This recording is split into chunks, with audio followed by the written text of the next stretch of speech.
Hello, and welcome to One Take. My name is Austin McChord, and I'm Datto's founder and CEO. Today, I want to spend a few moments talking about an amazing new feature that we finally rolled out across our entire BCDR fleet. This feature, which we originally launched at DattoCon, is an absolute game changer, and it's something that no one else in our industry can do.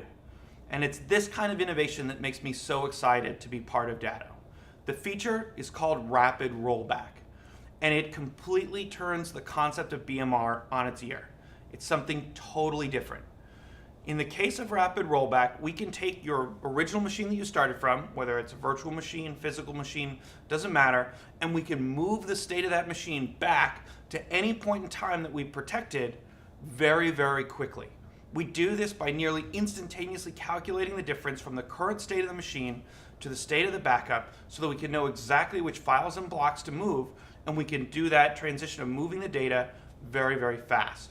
This also works if you failed over on the Datto appliance and you're ahead of the state of the machine. We can bring that machine up to the current state that you have on the Datto appliance.